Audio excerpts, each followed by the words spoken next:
योजनेवरून मुंबई उच्च न्यायालयानं राज्य सरकारला तीव्र शब्दात फटकारलेलं आहे। 7व्या वेतन आयोगानुसार शिक्षक तसंच शिक्षकेतर कर्मचाऱ्यांना निवृत्ती वेतन आणि अन्य लाभ देण्यास राज्य सरकारकडे पैसे नसतील तर लाडकी बहीण योजना बंद करावी असं महत्त्वाचं निरीक्षण मुंबई उच्च न्यायालयानं नोंदवलेलं आहे। कोर्टानं नेमकं काय म्हटलेलं आहे पाहूया।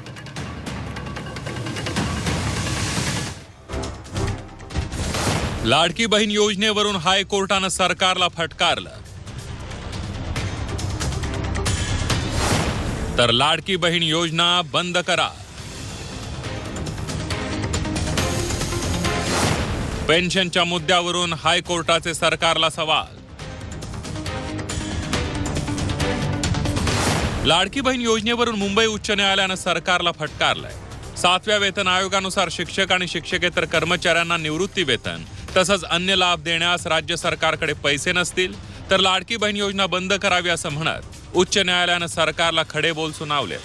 एका निवृत्त शिक्षिकेने 7व्या वेतन आयोगानुसार निवृत्ती वेतनासह अन्य लाभ न मिळाल्यानं कोर्टात याचिका दाखल केली होती। यानंतर मुंबई उच्च न्यायालयानं थेट सरकारला फटकारलंय। मुंबई महापालिकेच्या शिक्षण विभागातून निवृत्त झालेल्या एका शिक्षिकेनं हायकोर्टात याचिका दाखल केली आहे। 7व्या वेतन आयोगानुसार निवृत्ती वेतनासह अन्य लाभ न मिळाल्यानं हायकोर्टात धाव घेतली आहे। 7व्या वेतन आयोगानुसार निवृत्ती वेतन तसंच अन्य लाभ देण्यासाठी पालिकेकडे पैसे नाही, राज्य सरकार पैसे देत नाही। याचिकेवर पालिकेच्या वकिलांनी कोर्टात भूमिका मांडली। लाडकी बहीण योजनेसाठी 40,000 कोटी खर्च करता मग पैसे कसे नाहीत असा सवाल हायकोर्टानं केला। अतिरिक्त आयुक्तांना याबाबत स्पष्टीकरण देण्यासाठी प्रतिज्ञापत्र सादर करण्याचे आदेश कोर्टानं दिलेत। हायकोर्टानं सरकारला सुनावल्यानंतर विरोधकांनी देखील लाडकी बहीण योजनेवरून सरकारवर टीका केली आहे। राज्याची आर्थिक परिस्थिती नसताना मतांसाठी योजना सुरू असल्याचा निशाणा अंबादास दानवेंनी साधलाय। तर अधिकारी शिक्षकांचे पगार थांबवणं चुकीचं असल्याचंही ते म्हणाले। या सगळ्या योजना मला असं वाटतं करत असताना सरकार फक्त एक लोकप्रियता जसं 33,000 कोटी रुपयाचं पॅकेज शेतकऱ्यांना द्यायची गोष्ट केली, कुठे मिळालं? त्याच्यामुळं हायकोर्टाचे ताशेरे योग्यच आहे। मोठ्या मोठ्या अधिकाऱ्यांचा पगार थांबला का? कलेक्टरचा कधी थांबला का? कमिशनरचा थांबला का? तहसीलदाराचा थांबला का? मग एक साध्या शिक्षिका पेन्शन तर आज शिक्षकासारख्या जो घटक आहे याचं पेन्शन याच्या दृष्टीनं जीवनातली महत्त्वाचा घटक असतो, तो थांबवणं चुकीचंच आहे। लाडकी बहीण योजनेचा सरकारच्या तिजोरीवर भार पडत असल्याचा अनेकदा सत्ताधारी आमदार मंत्र्यांनी बोलून दाखवलाय। सामाजिक न्याय विभागाचा निधीही लाडकी बहीण योजनेसाठी वळवण्यात आला होता।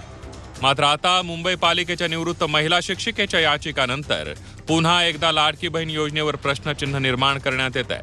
तसंच कोर्टानंही महत्त्वपूर्ण निरीक्षण नोंदवत राज्य सरकारला फटकारलं। सगळेजण हे व्हिडिओ तर बघितला असेल पूर्ण, तर तुम्हाला ह्यावरनं तर हे कळालेलं आहे की आता हे 7वं वेतन जे आहे त्यासाठी आता तिथं ती चर्चा चालू आहे आणि कोर्टाकडनं पण आता त्यांनी सरासर त्यांचं जे हे निर्णय येत आहे की 7वं वेतन जे आयोग करायचं आहे त्यासाठी सरकारकडे, राज्य सरकारकडे जर पैसे नसतील लाडकी बहिणींना द्यायला तर तुम्ही लाडकी बहीण योजना बंद करा म्हणून त्यांनी सरळ सरळ सांगत आहेत।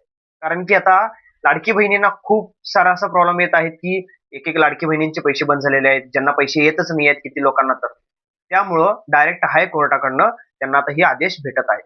तर आता बघू ह्याच्या पुढे आता आदिती तटकरे यांनी, एकनाथ शिंदे आणि देवेंद्र फडणवीस यांनी बघून आता काय निर्णय त्यांनी घेतात।